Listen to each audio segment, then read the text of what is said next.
ആദ്യത്തെ ഉടമ്പടി കുറ്റമറ്റതായിരുന്നെങ്കിൽ രണ്ടാമതൊന്നിന് അവസരമുണ്ടാകുമായിരുന്നില്ല. അവിടുന്ന് അവരെ കുറ്റപ്പെടുത്തിക്കൊണ്ട് അരുളി ചെയ്യുന്നു. കർത്താവ് അരുളി ചെയ്യുന്നു, ഇസ്രായേൽ കുടുംബവും യൂദാ കുടുംബവുമായി ഞാനൊരു പുതിയ ഉടമ്പടി സ്ഥാപിക്കുന്ന ദിവസങ്ങൾ വരുന്നു. ആ ഉടമ്പടി അവരുടെ പിതാക്കന്മാരെ ഈജിപ്തിൽ നിന്ന് പുറത്തു കൊണ്ടുവരാൻ അവരെ കൈപിടിച്ച് നടത്തിയ ആ ദിവസം അവരുമായി ചെയ്ത ഉടമ്പടി പോലെ ആയിരിക്കുകയില്ല. എന്തെന്നാൽ കർത്താവ് അരുളി ചെയ്യുന്നു, അവർ എൻ്റെ ഉടമ്പടിയിൽ ഉറച്ചു നിന്നില്ല, അതുകൊണ്ട് ഞാനും അവരെ ശ്രദ്ധിച്ചില്ല. കർത്താവ് അരുളി ചെയ്യുന്നു, ആ ദിവസങ്ങൾക്ക് ശേഷം ഇസ്രായേൽ ഭവനവുമായി ഞാൻ ചെയ്യുന്ന ഉടമ്പടി ഇതാണ്.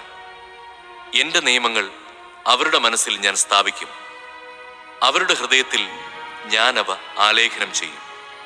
ഞാൻ അവർക്ക് ദൈവമായിരിക്കും, അവർ എനിക്ക് ജനവും. ആരും തൻ്റെ സഹപൗരനെയോ സഹോദരനെയോ കർത്താവിനെ അറിയുക എന്ന് പറഞ്ഞു പഠിപ്പിക്കേണ്ടതില്ല. എന്തെന്നാൽ അവരിലെ ഏറ്റവും ചെറിയവൻ മുതൽ ഏറ്റവും വലിയവൻ വരെ എല്ലാവരും എന്നെ അറിയും.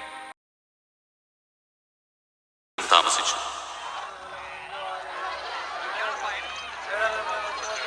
യഹൂദരുടെ പെസഹ അടുത്തിരുന്നതിനാൽ യേശു ജെറുസലേമിലേക്ക് പോയി. കാള, ആട്, പ്രാവ് എന്നിവ വിൽക്കുന്നവരെയും നാണയം മാറ്റാനിരിക്കുന്നവരെയും ദേവാലയത്തിൽ അവൻ കണ്ടു. അവൻ കയറുകൊണ്ട് ഒരു ചമ്മട്ടി ഉണ്ടാക്കി അവരെയെല്ലാം ആടുകളോടും കാളകളോടും കൂടെ ദേവാലയത്തിൽ നിന്ന് പുറത്താക്കി നാണയമാറ്റക്കാരുടെ നാണയങ്ങൾ ചിതറിക്കുകയും മേശകൾ തട്ടിമറിക്കുകയും ചെയ്തു. പ്രാവുകളെ വിൽക്കുന്നവരോട് അവൻ കൽപ്പിച്ചു, ഇവയെ ഇവിടെ നിന്ന് എടുത്തുകൊണ്ടു പോകുവിൻ.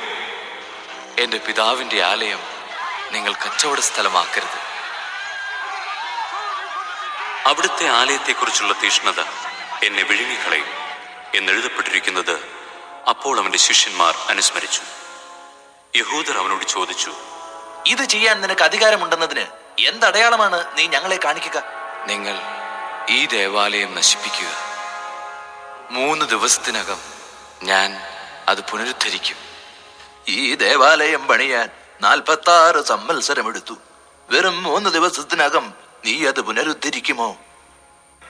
എന്നാൽ അവൻ പറഞ്ഞത് തന്റെ ശരീരമാകുന്ന ആലയത്തെ പറ്റിയാണ്.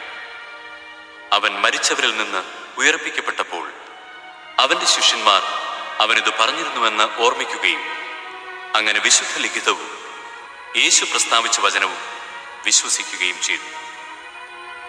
പെസഹ തിരുനാളിന് അവൻ ജെറുസലേമിലായിരിക്കുമ്പോൾ പ്രവർത്തിച്ച അടയാളങ്ങൾ കണ്ട് വളരെ പേർ അവന്റെ നാമത്തിൽ വിശ്വസിച്ചു. യേശുവാകട്ടെ അവരെ വിശ്വസിച്ചില്ല, കാരണം അവൻ അവരെ എല്ലാം അറിഞ്ഞിരുന്നു. മനുഷ്യനെപ്പറ്റി ആരുടെയും സാക്ഷ്യം അവന് ആവശ്യമായിരുന്നില്ല. മനുഷ്യനിലുള്ളത് എന്താണെന്ന് അവൻ വ്യക്തമായി അറിഞ്ഞിരുന്നു.